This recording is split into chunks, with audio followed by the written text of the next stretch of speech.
करा.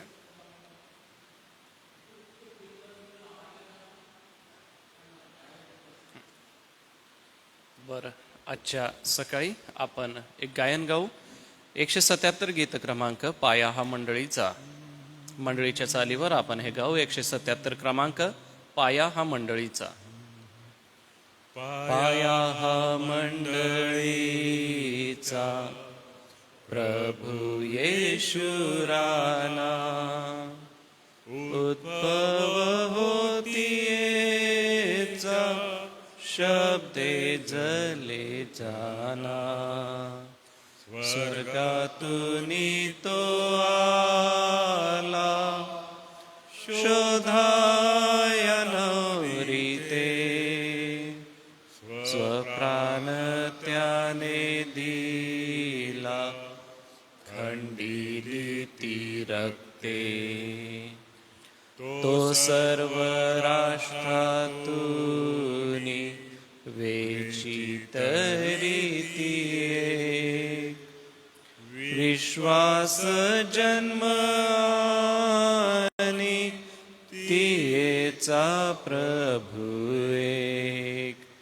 ती वंदिना मायका एकान सेवनी, आशेने चाले एका सत्कृपा पाऊनी. तिरस्काराने ती मनुष्य पाहती, फुटी पाखंडे त्याते कंटाळे भारीती. तेरी सदा सत्भक्त प्रभूला प्रार्थिती. ती शोक रात्र जाता हर्षेल प्रभाती. जगाच्या संग्रामात आशेने राहेती, त्रैक्याच्या ती ऐक्यात आनंदे वसती. गुरु तू आम्हाने सद्भक्त संगती, अनंत काळी दे स्वर्गात विश्रांती. आजचं मनन आदरणीय रेव्हरंड सॅमसन जयकर पाळकसाहेब यांच्याकडे आहे. येणाऱ्या मननासाठी आपण आणि आजच्या दिवसासाठी प्रार्थना करू. हे दयाळू दयाधन परमेश्वर पित्या, आजची सकाळ तू आम्हाला दिली, आम्ही तुझी स्तुती करतो. आणि आजच्या सकाळी तुझं पवित्र वचन मनन चिंतन आम्ही करतो. आज तुझ्या दासा करवी प्रभू, तू आमच्या अंतकरणाची देवापा तू पडताळणी कर आणि पवित्र वचनाद्वारे आमचं मार्गदर्शक असा हो. पाळकसाहेबांना वचनाच्या घोषणेसाठी लागणारी शक्ती, लागणारं बळ तू दे. ऑनलाईन पाहणारे व उपस्थित आम्ही सगळे, आम्हाला नवा आशीर्वाद दे. प्रार्थना प्रभू येशूच्या नावाने केली म्हणून तो ऐक. आमेन. सगळ्यांच्या वतीने मी रेव्हरंड सॅमसन जयकर पाळकसाहेब आपलं ख्रिस्त येशूत स्वागत करतो व मनन चिंतनासाठी आमंत्रित करतो.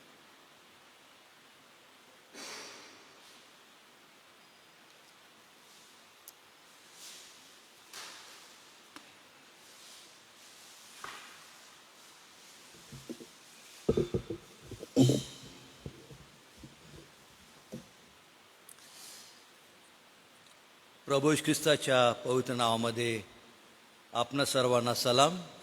जमलेल्या सर्व ऑनलाईन सभेमध्ये सहभागी होणाऱ्या आमच्या सर्व प्रिय मंडळीला आहे प्रभू येशू ख्रिस्ताच्या पवित्र नावामध्ये सलाम. देवाला धन्यवाद, त्याची स्तुती, त्याला गौरव देतो, कारण पुन्हा एक वार त्याच्या दयेने कृपेने त्याची वचनाची सेवा करण्याची मौल्यवान संधी आज मला उपलब्ध करून दिली परमेश्वराने. त्याबद्दल परमेश्वराचे आभार मानतो. सोबत मंडळीच्या पालकांचे सुद्धा मनापासून आभार मानतो. या दिवसांमध्ये आपण मंडळीच्या संदर्भात जो महत्त्वाचा मूलभूत सिद्धांत आहे, ज्या पवित्र शास्त्र आधारित जो आमचा विश्वास आहे, ज्या मूलभूत सिद्धांतावर आज आमची मंडळी उभी आहे, तो सिद्धांत या दिवसांमध्ये समजून घेणं फार आवश्यक आहे. कारण मनन चिंतन जेव्हा आम्ही करतो तेव्हा त्याची सिद्धांतिक जी बाजू आहे ती समजून घेणं सुद्धा फार महत्त्वाचं आहे. आणि म्हणून आम्ही देवाचे आभार मानू, देवाला धन्यवाद देऊ. या शतकीय वाटचालीमध्ये SM ही जी मंडळी आहे ती देव जो बाप, देव जो पुत्र, देव जो पवित्र आत्मा या त्रिकत्वाच्या मजबूत पायावर आणि पवित्र शास्त्र आधारित सिद्धांतिक शिक्षणावर ती आजपर्यंत मजबूत आहे. आणि विश्वास आहे की येणाऱ्या काळामध्येही मंडळी याच प्रकारे निर्धाराने या जगामध्ये वाटचाल करेल आणि आपलं आध्यात्मिक जीवन ती मजबूत करेल. म्हणून या दिवसांमध्ये मंडळीच्या संदर्भात आम्ही सखोल असं शिक्षण घेत असताना, मनन करत असताना परमेश्वर द्या बाप आपल्या सर्वांचं सहाय्य करो, पवित्र आत्म्याची कृपा पुरवो. आणि या दिवसांमध्ये वैयक्तिक मंडळीच्या आणि समाजाच्या जीवनामध्ये आपण वाढण्याचा निश्चित प्रयत्न करू, प्रार्थना करू. सर्व शक्तिमान आमच्या थोरन दयाळू परमेश्वरा, आभार मानतो, तुला धन्यवाद देतो. पुन्हा एक वार तू माझी आणि आम्हा सर्वांची आज नव्याने आठवण केली. तुझी स्तुती, तुझं स्तवन करण्याची एक मौल्यवान संधी तू मला उपलब्ध करून दिली. देवबापा, याबद्दल मनापासून आभार मानत तुला धन्यवाद देत या नवीन सकाळी तुझा दास म्हणून तुझ्या पवित्र हातामध्ये समर्पित होतो. प्रभू, तू माझा स्वीकार कर. सर्व प्रकारच्या अपराधांपासून, पापांपासून माझ्या पापांची तू क्षमा तू कर. मंडळीला पाप क्षमेचा अनुभव येऊ दे. आणि या दिवसांमध्ये प्रभू मंडळीच्या संदर्भात आणि वेगवेगळ्या प्रकारे तुझ्या दासांच्याद्वारे दररोज शिक्षण दिलं जात असताना, आध्यात्मिक मनन चिंतन करत असताना देवबापा प्रार्थना करतो, तुझं वचन प्रत्येक विश्वासणाऱ्यांसाठी, ऑनलाईन सभेमध्ये सहभागी होणाऱ्या आमच्या सर्व प्रिय मंडळीसाठी आत्मा आणि जीवन असं ठरू दे. तुझं वचन सांगत असताना माझ्या अशुद्ध ओठा जिभेला स्पर्श कर. लागणारी स्वर्गीय कृपा पुरव.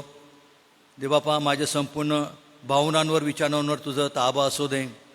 आणि माझ्या मुखाच्या वाणीचं तू द्वार हो. आणि प्रभू, आज तुझं वचन ऐकणाऱ्या आमच्या सर्व प्रिय मंडळीसाठी आशीर्वादाचं एक नवीन कारण ठरू दे. आणि म्हणून आजच्या मौल्यवान संधीबद्दल आभार मानत ही संपूर्ण वेळ तुझ्या पवित्र आत्म्यामध्ये येतो. येशूच्या नावाने प्रार्थना केली म्हणून तो ऐक. आमेन. मागच्या मननामध्ये आम्ही मंडळीच्या संदर्भात पाहिलं होतं. आणि मत्तई कृषी वर्तमान याचा 16वा अध्याय आणि 15 ते 19 या वचनामध्ये प्रभू ख्रिस्ताने मंडळी स्थापनेसंदर्भात जी घोषणा केलेली होती, जे भविष्य केलेलं होतं, ते येशूची मंडळी पेंटेकॉसच्या दिवसामध्ये प्रारंभी 50व्या दिवशी जेव्हा पवित्र आत्म्याचं आगमन झालं आणि मंडळीची स्थापना होऊन या भूतलावर, या जगामध्ये मंडळीच्या एका नवीन युगाला प्रारंभ झालेला आहे. आणि त्या 2000 वर्षापासून आजपर्यंत आणि प्रभू ख्रिस्त येईपर्यंत याच प्रकारे मंडळीचं वैभव जगामध्ये वाढत जाणार आहे. आणि एक समय असा येणार आहे की हीच मंडळी जेव्हा आकाश आणि पृथ्वी नष्ट होईल असं जेव्हा येशू ख्रिस्ताने म्हटलेलं आहे, तर त्याचा अर्थ असा की मंडळीसाठी कुठंतरी निश्चित असं स्थान येशूने पण राखून ठेवलेलं आहे. आणि त्या भविष्याच्या सार्वकालिक स्थानाबद्दल आम्ही नेहमी देवाला धन्यवाद दिला पाहिजे, देवाचा आम्ही गौरव केला पाहिजे. मत्तई 16 विशेष करून 18 वचनामध्ये प्रभू ख्रिस्त पेत्राला जे अभिवचन दिलेलं होतं किंवा भविष्य केलं होतं की आणखी मी तुला सांगतो, तू पेत्र आहेस आणि या खडकावर मी आपली मंडळी रचीन व तिच्या पुढे अधोलोकाच्या द्वारांचं काहीच चालणार नाही. या ठिकाणी प्रभू ख्रिस्त हा स्वतःच्या मंडळीबद्दलच एक भविष्यवाणी करत आहे. त्याची इच्छा तो जाहीर करीत आहे, त्याचा मनोदय तो जाहीर करत आहे. आणि तो पेत्राला सांगत आहे की पेत्रा, की भविष्य काळामध्ये असा एक दिवस येईल की मी माझी स्वतःच्या मंडळीची मी रचना करीन, तिची उभारणी करीन आणि ह्या खडकावर मी आपली मंडळी रचीन व तिच्या पुढे अधोलोकाच्या द्वारांचं काहीच चालणार नाही. 2 महत्त्वाचे संदर्भ या वचनांमध्ये आम्हाला पाहायला मिळतात. पहिली गोष्ट म्हणजे प्रभू येशू ख्रिस्ताची स्वतःची इच्छा होती मंडळी स्थापन करायची. दुसरी महत्त्वाची गोष्ट, प्रभू येशू ख्रिस्त स्वतः मंडळीचा खडक आहे, मंडळीचा कोनशिला आहे, मंडळीचा तो पाया आहे. हे मूलभूत सत्य आम्हाला बायबलमध्ये वारंवार आम्हाला पाहायला मिळतं. तिसरी महत्त्वाची गोष्ट, मंडळीचं जे भविष्य आहे ते भविष्य एकदा सुरक्षित करून ठेवण्यात आलेलं आहे. आणि ते सुरक्षित करण्यासाठी येशू ख्रिस्ताने आणखी एक अभिवचन दिलेलं आहे की मंडळी जगातून वाटचाल करीत असताना तिला मृत्यूचं किंवा अधोलोकाचं भय राहणार नाही. आणि या संदर्भात येणाऱ्या दिवसामध्ये आपण अधिक सखोल चर्चा करणार आहोत की जेव्हा येशू ख्रिस्त त्याच्या मंडळीबद्दल बोलतो तेव्हा त्याने असं का म्हटलेलं आहे की माझ्या मंडळीपुढे अधोलोकांच्या द्वाराचं काहीच चालणार नाही. हे फार गुप्त आणि महान असं रहस्य आहे. थोडक्यामध्येच पवित्र शास्त्रामध्ये त्याचा उल्लेख करण्यात आलेला आहे. आणि पवित्र आत्म्याच्याद्वारे दासांना, त्याच्या सेवकांना, त्याच्या शिक्षकांना वेगळ्या प्रकारे हे प्रगटीकरण तो देत असतो. आणि म्हणून येणाऱ्या दिवसांमध्ये त्याही संदर्भात आपण मंडळीच्या पुढे असणारं एक फार मोठं जे आव्हान आहे, मंडळीचं जे भविष्य आहे ते कशा प्रकारे येशूनं त्याच्यामध्ये सुरक्षित केलेलं आहे ते आम्ही पाहण्याचा प्रयत्न करणार आहोत. मंडळी जुन्या करारामध्ये आम्ही पाहतो की मंडळी जुन्या करारामध्ये फक्त एका मर्यादित राष्ट्रापुरती, एका मर्यादित समाजापुरती, एका मर्यादित जातीपुरती तिची आम्ही ओळख जुन्या करारामध्ये आम्हाला पाहायला मिळते, ती म्हणजे इस्रायल राष्ट्र आणि यहुदी समाज. परंतु ही संकल्पना नवीन करारामध्ये येशू ख्रिस्ताने बदलून टाकली आणि मंडळी म्हणजे तिचा एक वेगळा अर्थ जगाला येशू ख्रिस्ताने दिलेला आहे. तो म्हणजे की या मंडळीचं जे अर्थ आहे किंवा तिचा जो व्याप आहे हा अमर्यादित आहे. ती कोणा फक्त एका राष्ट्रापुरतीच, एका समाजापुरतीच, एका जाती गटापुरतीच मर्यादित राहणार नाही, तर ती संपूर्ण सृष्टीमध्ये तिचा प्रसार होणार आहे, ती स्थापली जाणार आहे आणि देवाचं गौरव होणार आहे. आणि म्हणून जेव्हा पुनरुत्थानानंतर येशू ख्रिस्ताने जी महान आज्ञा दिली आपल्या शिष्यांना, तुम्ही संपूर्ण सृष्टीला जाऊन सुवार्तेची घोषणा करा, त्यांना पिता पुत्र पवित्र आत्म्याच्या नावाने बाप्तिस्मा द्या, शिकवा आणि शिक्षण द्या, जे काय मी तुम्हाला आज्ञा केली त्या सर्वांना शिकवा, आणि पहा युगाच्या समाप्तीपर्यंत मी सदोतीत तुम्हाबरोबर राहीन. म्हणजे शिष्यांना दिलेले हे जे अभिवचन आहे, ही भविष्यवाणी आहे, ती तंतोतंत आज या 2000 वर्षाच्या वाटचालीमध्ये पूर्ण होताना आम्ही पाहत आहे. आणि 12 शिष्य पहिले 11 होते, नंतर मत्थेची निवड झाली 12 नंतर 120 नंतर पवित्र आत्म्याच्याद्वारे जेव्हा पेत्राने संभाषण केलेलं आहे, सुवार्ता प्रसार गाजवला, तेव्हा जवळपास 3000 लोकांनी येशूमध्ये बाप्तिस्मा घेतला. आणि बघा बायबलचा आम्ही अभ्यास करतो, हळूहळू 3 चे 5 झालेले, असं करता करता संपूर्ण जगामध्ये मंडळीची वाढ होताना आम्हाला पाहायला मिळते. ती फक्त एका इस्रायल राष्ट्रापुरती राहिलेली नाही आहे. म्हणून येशूचा जो उद्देश आहे या वचनामध्ये तो सार्वकालिक असा उद्देश आहे, युनिव्हर्सल जागतिक असा उद्देश आहे. आणि त्या उद्देशपूर्तीसाठीच मंडळीला त्याच्या समोर असणाऱ्या धोक्यापासून सुद्धा येशूने या ठिकाणी एक नवीन अभिवचन दिलेलं आहे की जेव्हा मी माझी मंडळी रचून किंवा स्थापन करील, तर पेत्रा तू हे पण समजून घे की या माझ्या मंडळीपुढे अधोलोकांच्या द्वारांचं काहीच चालणार नाही. आणि म्हणून मंडळी हा फार प्रमुख सिद्धांत पवित्र शास्त्र आधारित आहे. मंडळीचं मस्तक प्रभू येशू ख्रिस्त आहे. मंडळीचा संपूर्ण अधिकार पवित्र आत्म्याच्या द्वारे चालवला जातो आणि मंडळीचा कोनशिला, खडक किंवा पाया हा प्रभू येशू ख्रिस्त आहे आणि मंडळी त्याचं शरीर आहे. मंडळीसाठी नवीन करारामध्ये, जुन्या करारामध्ये अनेक प्रकारच्या उपमा दिलेल्या आहेत. उपमा देण्याचा उद्देश हाच आहे की ज्या काही उपमा किंवा प्रतीकं मंडळीच्या संदर्भात पवित्र शास्त्रामध्ये येशूने आणि त्याच्या शिष्यांनी वर्णन केलेलं आहे, दिलेलं आहे, त्या प्रतीकांचा जो काही उद्देश आहे तो उद्देश आणि जबाबदारी मंडळीच्या जीवनामध्ये या जगामध्ये पूर्ण व्हायला पाहिजे. ही देवाची इच्छा आहे. आणि म्हणून जुन्या कराराचा संदर्भ आम्ही पाहत असताना आम्ही पाहतो की मंडळीचा जो अर्थ आहे तो जुन्या करारामध्ये हिब्रू नावं काय दिलेली आहेत त्याचा अभ्यास करत असताना आमचं लक्ष सहज देवाच्या या भव्याच्या मंदिराकडे जातं. आणि या जगाच्या पाठीवर जागोजागी लहान मोठी भव्य अशी भक्तीची इमारत उभी करण्यात आलेली आहे, येत आहे. लोकांना त्या मंदिराप्रती एक अभिमान आहे, आकर्षण आहे. आणि अनेक आमचे विदर्भी बांधव जेव्हा सण उत्सव होतात तेव्हा या गोष्टी प्रकर्षपणे पाहायला येत असतात. आणि त्याला चर्च हा शब्द वापरलेला आहे. परंतु भावांनो बहिणींनो सांगू द्या की पवित्र शास्त्रामध्ये चर्च हा जो शब्द आहे हा इमारतीसाठी वापरलेला नाही आहे. मूळ ग्रीक भाषेमध्ये म्हणजे देवाने जगामध्ये राहणाऱ्या लोकांमधून एका विशिष्ट उद्देशाने यांची निवड केलेली आहे, एका विशिष्ट उद्देश आणि जबाबदारी पूर्ण करण्यासाठी पाचारण केलेलं आहे, वेगळं केलेलं आहे. अशा बोलाविलेल्या लोकांचा आलेला एक समूह म्हणजे मंडळी हा शब्द वापरण्यात आलेला आहे. चर्च मी मागच्या ह्याच्यामध्ये सांगितलं की चर्च या इंग्रजी शब्दाचा अर्थ म्हणजे देवाच्या मालकीचा असा आहे. हा शब्द चर्च हा शब्द ग्रीक कुरियाकोस या शब्दावरून आलेला आहे. याच्यामध्ये 3 उपशब्द वापरण्यात आलेले आहे.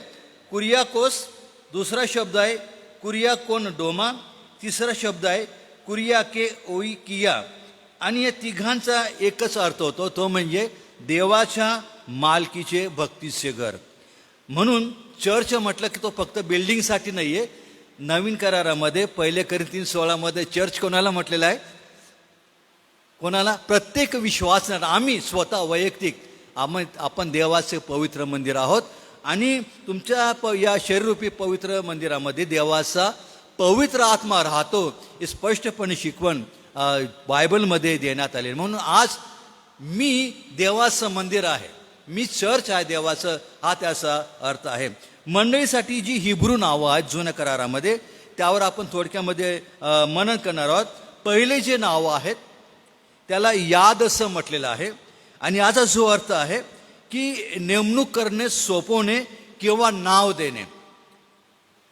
दुसरा शब्द जो आहे मोयेद म्हणजे नेमलेल्या वेळी, नेमलेल्या जागी एक सभा बोलावणे किंवा एकत्र येणे, त्या संदर्भात हा शब्द वापरण्यात आलेला आहे. यशा 14:13 या ठिकाणी एक शब्द वापरला, त्याला देवसभा असं म्हटलेलं आहे. होशे 9:5 नेमलेले सण आणि उत्सव याच्या संदर्भात मोयेद हा शब्द वापरलेला आहे. आणि हा शब्द जवळपास जुन्या करारामध्ये 223 वेळा आलेला आहे असं म्हटलेलं आहे. तिसरा जो शब्द आहे ओहेल मोयेद, याचा अर्थ दर्शन मंडप किंवा देवसभा असं म्हटलेलं आहे. चौथा शब्द आहे एदा म्हणजे ठरवलेल्याप्रमाणे जमा झालेला किंवा गोळा झालेला लोकसमुदाय एका विशिष्ट कारणासाठी, विशिष्ट उद्देशासाठी ठरवल्याप्रमाणे जमा झालेला ज्या लोकसमुदाय आहे त्यांना उद्देशून एदा हा शब्द वापरण्यात आलेला आहे. आणि एदा हा शब्द बायबलमध्ये पवित्र शास्त्रामध्ये जवळपास 143 वेळा आलेला आहे. आणखी एक जो 5वा शब्द आहे जुन्या कराराच्या संदर्भात क्वाहाल, विविध कारणांनी एकत्र जमलेल्या समुदायाला हा शब्द वापरण्यात आलेला आहे. आणि या ठिकाणी एकत्र जमण्याची, एकत्र येण्याची कारणे अनेक प्रकारे असू शकतात. उदाहरणार्थ युद्धाप्रसंगी तयारी करायची असेल, सैनिकांचा जो जमाव असेल, लोकांना बोलवलेलं असेल त्या जमावाबद्दल म्हटलेलं आहे. धार्मिक कार्य असेल, त्या धार्मिक कार्यासाठी जमा झालेल्या लोकांचा समुदाय असेल. सण आहे, उत्सव आहे, थोडक्यामध्ये राजकीय कार्य असू दे, धार्मिक कार्य किंवा सामाजिक कार्य, या अनेक प्रकारच्या कारणांसाठी एकत्र आलेल्या समुदायाला क्वाहाल हा शब्द वापरलेला आहे. आणखी 6वा जो महत्त्वाचा शब्द आहे ऑसेरेट हा शब्द वापरण्यात आलेला आहे जुन्या करारामध्ये. आणि याचा अर्थ जो आहे जाहीर सभा, किंवा मेळावा असं म्हटलेलं आहे. हा शब्द मोठमोठे धार्मिक उत्सव आणि सणांसाठी भरवले जाणारे मेळे यासाठी एकत्र येणाऱ्या जमणाऱ्या लोकसमुदायासंबंधी वापरण्यात आलेला आहे. जसं आज आम्ही वर्षातून एक किंवा दोनदा आम्ही आपल्या SMच्या अंतर्गत आम्ही वेगवेगळ्या प्रकारचे मेळे भरवतो. महिला मंडळ आहे, तरुण संघ, अनेक प्रकारचे आहेत. जाहीर सभा किंवा पवित्र मेळावा, धार्मिक उत्सव, सण साजरे करणारे जो समुदाय आहे त्या समुदायाला मंडळी म्हणजे ऑसेरेट हा शब्द वापरण्यात आलेला आहे. आपण काही उदाहरणं वाचू. यशया याचा पहिला अध्याय जर आपण काढू, यशया पहिला अध्याय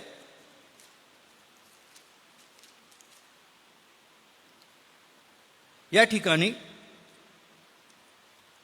11 पासून काही वर्षांनी पुढे मी वाचतो म्हणजे आपल्याला समजेल. परमेश्वर म्हणतो, तुमचं बहुत यज्ञ बली माझ्या काय कामाचे? मेंढरांचे होम, पुष्ट वासरांची वपा यांनी माझी अतितृप्ती झाली आहे.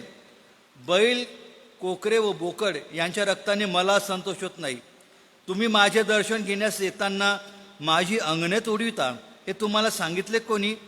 निरर्थक अर्पणे आणखी आणू नका. धूपाचा मला वीट आहे. चंद्रदर्शन, शब्बात व मेळे भरविणे मला खपत नाही. सणाचा मेळा हाही अधर्मच होईल. माझा जीव तुमची चंद्रदर्शने व सण यांचा द्वेष करतो. त्यांचा मला भार झाला आहे. ती सोसून मी थकलो आहे. तुम्ही हात पसरता तेव्हा मी तुमच्या पुढे डोळे झाकतो. तुम्ही कितीही विनवण्या केल्या तरी मी ऐकत नाही, कारण तुमचे हात रक्ताने भरले आहे. मग पुढे म्हटलेलं आहे, आपणास धुवा, स्वच्छ करा, माझ्या डोळ्यापुढून आपल्या कर्माचे दुष्टपणा दूर करा. दुष्टपणा करण्याचे सोडून द्या, चांगले करणं शिका, नीतीच्या मागे लागा, जुलम्यावर ताळ्यावर आणा, अनाथांचा न्याय करा, विधवांचा कैवार घ्या. थोडक्यामध्ये या ठिकाणी परमेश्वर देव अशा सणांचा तिटकारा आहे की जो देवाला अपेक्षित नसणारा जो सणवारे त्या ठिकाणी आहे. आणि यशाच्या काळामध्ये इस्रायलच्या जीवनामध्ये आम्हाला पाहायला मिळत आहे. आणखी एक वचन आहे, आमोस याचा 5वा अध्याय जर आपण काढाल तर त्या ठिकाणी म्हटलेलं आहे, आमोस 5:21 वचन. या ठिकाणी पण परमेश्वर बघा या ऑसरेट किंवा जाहीर सभा पवित्र सणाच्या मेळ्याबद्दल काय सांगत आहे. तुमच्या उत्सवाचा मला तिटकारा आहे, मी ते तुच्छ मानतो. तुमच्या पवित्र मेळ्याचा वासही मला खपत नाही. तुम्ही मला होम व अन्नार्पण अर्पिले तरी त्यात मला संतोष नाही. तुमच्या पशूंच्या शांतर्पणाकडे मी ढुंकूनही पाहत नाही. तुमच्या गाण्याचा गोंगाट माझ्यापासून दूर करा. तुमच्या विणांचे वादन मी ऐकणार नाही. न्याय पाण्याप्रमाणे व धार्मिकता प्रचंड लोंढ्याप्रमाणे वाहो. याचा मागची पार्श्वभूमी हीच आहे की ज्या अपेक्षेने देव सण किंवा मेळे इस्रायल लोकांना करायला सांगत होता, ती अपेक्षा ही जुन्या कराल मंडळी किंवा इस्रायल राष्ट्र ते पूर्ण करू शकत नव्हते. आणि म्हणून या ठिकाणी म्हटलेलं आहे की ऑसरेट जाहीर सभा किंवा पवित्र धार्मिक मेळावा अशा जमलेल्या लोकसंबंध हा वापरण्यात आलेला आहे. आणखी एक 7वा शब्द जो आहे तो नवीन करारामध्ये वापरण्यात आलेला आहे. त्याला एक्लेसिया हा शब्द वापरण्यात आलेला आहे. हा ग्रीक शब्द आहे आणि या शब्दाचा मूळ जो अर्थ आहे करारातील देवाचे लोक. देवाने जगातून एका खास उद्देशासाठी बोलावण्यात आलेल्या, निवडलेल्या, पाचारलेल्या आणि वेगळ्या केलेल्या लोकांचा समूह किंवा सभा म्हणजे एक्लेसिया. पवित्र शास्त्रामध्ये एक्लेसिया शब्द एखाद्या बिल्डिंगबद्दल कधीच वापरण्यात आलेला नाही आहे, हे लक्षात घेतलं पाहिजे. एक याचा जो अर्थ आहे त्याचे शब्द अफोड अशी केलेली आहे. एक याचा अर्थ म्हणजे च्यामधून म्हणजेच जगामधून, कालिसिओ म्हणजे बोलावलेले, म्हणजे जगामधून बोलावलेल्या लोकांचा, विश्वासणाऱ्यांचा समुदायाला एक्लेसिया हा शब्द वापरण्यात आलेला आहे. आणि हिंदीमध्ये याचा शब्दाला कलिसिया या शब्दावरून हा शब्द आलेला आहे आणि एक्लेसियापासून तो रूढ झालेला आहे. म्हणजे हिंदीमध्ये आपण नेहमी वाचतो ना कलिसिया. अनेक प्रकारच्या मंडळांना हा शब्द एकच दिले कलिसिया. थोडक्यामध्ये म्हणजे हे जे महत्त्वाचे जे शब्द आहेत त्या शब्दामध्ये आम्हाला हे पाहायला मिळतं की देवाची पण इच्छा आहे, देवाची योजना आहे की अशी विशिष्ट प्रसंगी विशिष्ट वेळी देवाने नेमून दिलेल्या समयी देवाच्या लोकांनी एकत्र येऊन सण व मेळे देवाच्या अपेक्षेने पूर्ण करून देवाचं गौरव केलं पाहिजे. आणि मंडळी म्हणजे ज्यांनी देवाच्या पाचारणाला नम्रपणे होकार दिलेला आहे, ज्यांना देवाने आपले लोक होण्यासाठी आपली प्रजा म्हणून जगामधून निवडलेलं आहे. लक्षात घ्या, देवाने इस्रायल राष्ट्राला बी आपली प्रजा म्हणून निवडलेली होती, जगामधून एकाच राष्ट्राला निर्माण केलेलं होतं, एकाच यहुदी समाजाला निवड केली होती, त्यांची खास प्रजा होती. परंतु जेव्हा इस्रायल राष्ट्राने येशूचा नाकार केला, यहुद्यांनी येशूला नाकारलं, तेव्हा मंडळीचा जो ओघ आहे ना हा सर्व जगाकडे वळवण्यात आलेला आहे. आणि म्हणून सर्व जगामधून आपली प्रजा येशू ख्रिस्तामध्ये तारणाच्या सुवार्तेच्या द्वारे ज्यांना निवडण्यात आलेलं आहे आणि त्यांना पापाच्या, मरणाच्या आणि सैतानाच्या बंधनातून स्वतंत्र केलेलं आहे. आणि त्यामध्ये एक विशिष्ट जबाबदाऱ्या आणि विशिष्ट उद्देश ठेवून ते पूर्ण करण्यासाठी जगामध्ये ठेवलेल्या विश्वासणाऱ्यांच्या समूहाला स्पष्टपणे मंडळी म्हटलेलं आहे. आणि म्हणून मंडळीला आम्ही सहज हलक्यामध्ये कधी घेऊ नये. ज्या ज्या वेळेला मंडळी हा शब्द आम्ही वापरतो, विचार करतो, मंडळीमध्ये येतो, आपण नेहमी सांगतो आम्ही मंडळीमध्ये जातो, म्हणजे आम्ही कुठं जातो? मंडळीमध्ये जातो म्हणजे आम्ही देवासमोर येतो. मंडळीमध्ये जाताना आम्ही देवास पुढे आम्ही त्याच्या इच्छा, त्याच्या आज्ञेचं पालन करण्यासाठी येतो आम्ही. आणि म्हणून मंडळी हा शब्द हा फार महत्त्वाचा आहे. तो पिता, पुत्र, पवित्र आत्मा त्रिकत्वाच्या सिद्धांताचा एक प्रमुख पाया जो आहे. आणि म्हणून मंडळी तुमच्यासाठी, माझ्यासाठी एक आशीर्वादाचं कारण आहे. आपण विचार करूया, आम्ही कोण, कुठले, काय, कुठलं ते आमचं नंदुरबार, कुठलं आमचं गाव, खेडेपाडे, पण आज बघा प्रभू येशूची कृपा बघा की त्याची सुवार्ता आमच्यापर्यंत आली. इसवी सन 52 सालामध्ये संत थोमा भारतामध्ये आले, केरळमध्ये आले, मलबार भागामध्ये त्यांनी सुवार्ता गाजवली, अनेक मिशनरी येऊन गेले. आम्ही देवाचे आभार मानतो. आम्हाला देवाने स्वीडिश मिशनऱ्यांच्याद्वारे आमची भेट घेतली आणि आज त्याच्या मंडळीमध्ये आम्हाला त्यांनी निवडलेलं आहे. म्हणून आम्ही देवाचे आभारासाठी म्हणतो की देवा, तू आम्हाला विश्वासणाऱ्यांच्या समूहामध्ये एक अंश म्हणून मंडळी म्हणतो माझी निवड केली, माझी या भूतलावर स्थापना केली, म्हणून देवा मी तुझे आभार मानतो. आणि म्हणून आपण देवाला, येशूला, त्याच्या मंडळीबद्दल धन्यवाद देऊ, त्याची स्तुती करू आणि त्याला आपण नेहमी ही विनंती करू. कारण मंडळी ही जागतिक संस्था नाही आहे, कोणा वैयक्तिक संस्था नाही आहे, तर तुमच्या आणि माझ्या तारणाऱ्याची ती संस्था आहे. आणि म्हणूनच तुम्ही आणि मी या ठिकाणी आज जमा आहोत. देवबाप करो, या लहानशा मननाच्याद्वारे आपल्याला सहाय्य करो. येणाऱ्या दिवसामध्ये आपण मंडळीचं उपमा आहेत, नावं आहेत आणि अधोलोक काय आहे मंडळीच्या संदर्भात तो आम्ही पाहण्याचा प्रयत्न करावा. Thank you very much. देवबाप तुम्हा सर्वांना आशीर्वाद देऊ.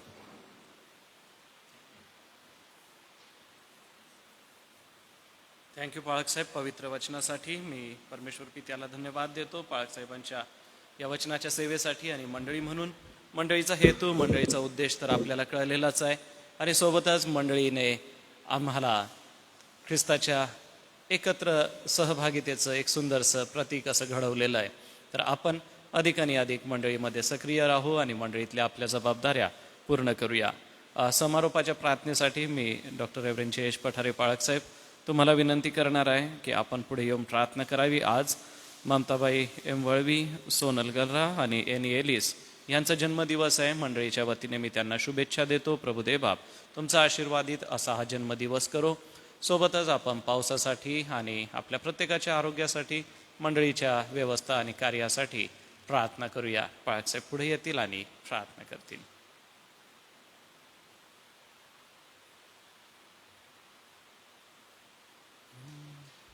प्रभू, आम्ही तुला पुन्हा एक वार मनापासून धन्यवाद देतो. आज सकाळी तुझ्या वचनाच्याद्वारे तू आम्हाला पुन्हा एक वार त्याची आठवण करून दिली की जे रहस्य मंडळीच्याद्वारे या जगाला कळावं, या उद्देशाने मंडळीची स्थापना तू केली. आणि ज्या मंडळीचं अंग होण्यासाठी तू आम्हाला पाचारण केलं, आम्ही तुझे आभार मानतो. प्रभू येशू, आज आम्ही तुझी स्तुती करतो, कारण मंडळी ही तुझ्या हृदयातून, तुझ्या प्रभू अतिशय रक्ताने ती स्थापन केली गेली. आणि देवा आम्ही तुला धन्यवाद देतो. आम्ही इस्रायली नव्हतो, आम्ही यहुदी नव्हतो, आम्ही विदेशी परके इस्रायलाच्या राष्ट्राबाहेरच्या असताना मंडळीच्याद्वारे त्यामध्ये तू आम्हाला सामावून घेऊन तू आम्हाला तुझे संतान बनवलं. तुझे उपकार मानतो. हे परमेश्वरा, या मंडळीचं रहस्य आम्हाला पवित्र आत्म्याच्याद्वारे त्याचं आकलन व्हावं म्हणून मंडळीमध्ये जे सुशिक्षण तू प्रेषितांच्याद्वारे दिलं गेलं आणि पवित्र आत्म्याने ते रहस्य उलगडून या जगाला प्रगट केलं. आम्ही तुझे आभार मानतो, कारण मंडळीच्याद्वारेच या जगाला हा नवीन प्रकाश आणि स्वर्गाची झलक कळावी म्हणून देवबापा या जगात तू आपल्या मंडळीची उभारणी केलीस. आज आम्ही तुझे आभार मानतो. ज्या पायावर आम्ही उभारलेले आहोत त्या प्रेषित आणि संदेशाने घातलेल्या पायावर आज आमचा विश्वास तू भक्कम केलास. तुझे आभार मानतो. आज देवबापा आमची प्रार्थना आहे, या पायावर प्रभू ही रचना होत असताना प्रभू येशू ख्रिस्त येईपर्यंत या जगामध्ये एक मंडळी ही इमारत म्हणून तुझं मंदिर म्हणून उभं राहत असताना हे जिवंत धोंडे, हे विश्वासणारे एका दिलाने एकत्र येऊन तुझी आराधना करत असताना आम्ही प्रार्थना करतो की तुझं गौरव या जगात व्हावं म्हणून देवबापा हे तुझा उद्देश सिद्धीत जाऊ दे. आज आम्ही तुझ्या दासाबद्दल, या वचनाबद्दल धन्यवाद देतो. हे जरी प्रभू हे सिद्धांतिक शिक्षण कठीण आहे, परंतु या दिवसामध्ये त्या शिक्षणाची देखील आम्हाला गरज आहे. आणि म्हणून प्रभू जो आमचा पाया आहे त्या पायावर आमचं विश्वास भक्कम व्हावा ही आमची प्रार्थना आहे. या दिवसात आमच्या मंडळ्या तुझ्या विश्वासात स्थिर आणि जागृत व्हाव्यात म्हणून देवबापा तुझ्या सर्व दासांना तू जागृत आणि सावध कर. प्रभू मनमानीपणाने आपल्या इच्छेने मंडळ्या हाताळू नयेत म्हणून पवित्र आत्म्या प्रत्येक सेवकांना तू या दिवसामध्ये तुझी प्रेरणा, तुझी कृपा दे. या जगी गोष्टींवर अवलंबून न राहता, आपल्या बुद्धी सामर्थ्यावर अवलंबून न राहता तुझ्या आत्म्याने प्रभू हे सेवा कार्य करण्यासाठी तुझं ओझं प्रत्येकाला तू दे. प्रभू या कठीण काळामध्ये, या जगातल्या घडामोडीमध्ये आम्ही मंडळी म्हणून ज्या पद्धतीने स्थिर राहावं ही तुझी इच्छा आहे, त्यासाठी प्रभू आम्हाला ही जबाबदारी सेवा दिलेली आहे म्हणून प्रभू प्रत्येकाला तुझं भय वाटू दे. आज आमच्या या क्षेत्रामधील सर्व मंडळ्या तुला ठाऊक आहेत.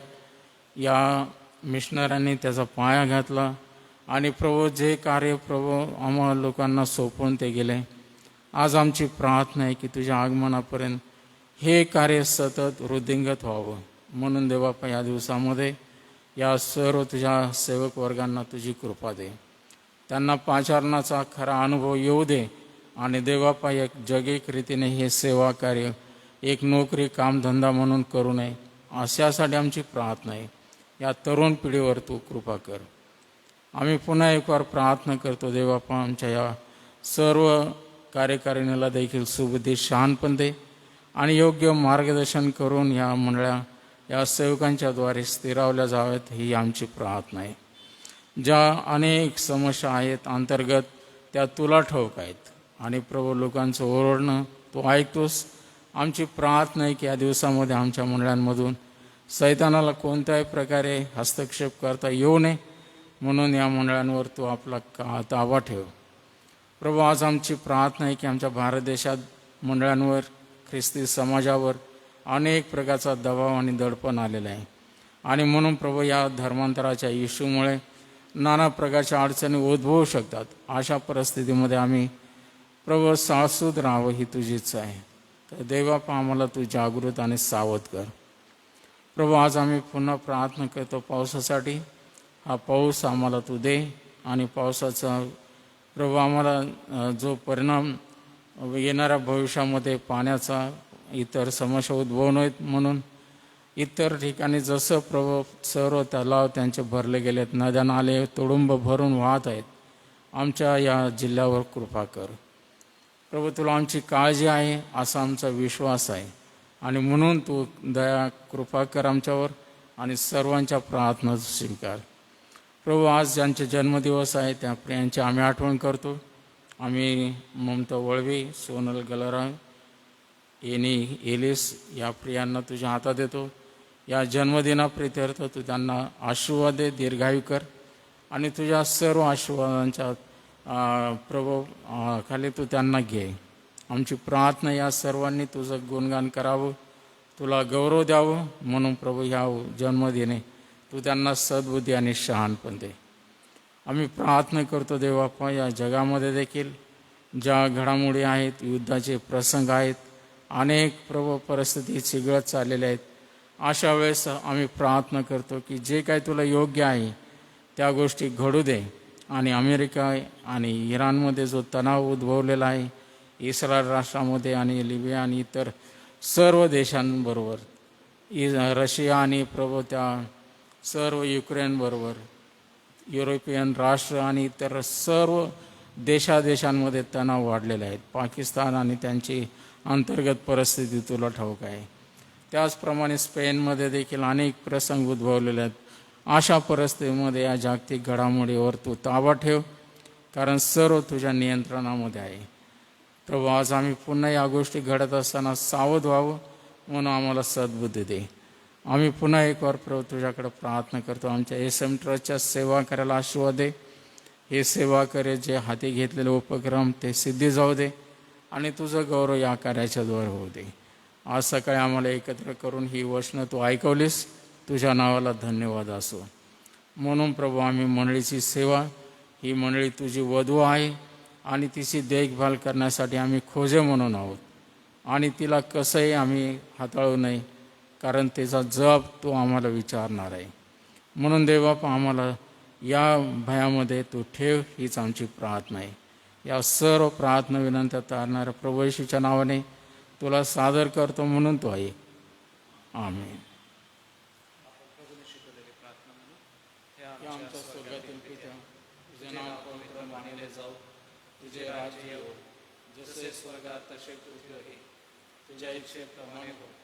आमची रोजची भाकर आज आम्हास दे, आणि जसे आम्ही आमच्या कडून तसेच तू आमच्या गुन्ह्यापासून सोड, आणि आम्हाला परीक्षेत आणू नकोस, तर आम्हाला स्वर्गापासून सोड, कारण की राज्य, सामर्थ्य आणि गौरव ही सर्व पाळसाहेब आशीर्वाद देतील. आणि आता आपल्या तारणाऱ्या प्रभू येशू ख्रिस्ताची कृपा, देवबापाची प्रीती आणि पवित्र आत्म्याची गोड संगती या सर्व प्रार्थना योद्ध्यांबरोबर, ऑनलाईन जोडले गेलेल्यांबरोबर, देवाची मंडळी आणि इस्रायल राष्ट्र याबरोबर आता आणि सदा सर्व काळ असो. आमेन. ख्रिस्त पवित्र शांती सत्प्रीती शोभा सौंदर्य माझी या जीवनी येशू पवित्र तू शुद्ध मज करी तुझे सौंदर्य दिसो या जीवनी.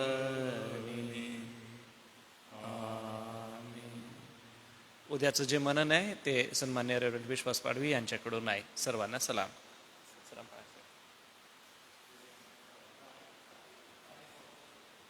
सोबतच एक सूचना सांगायची राहिली.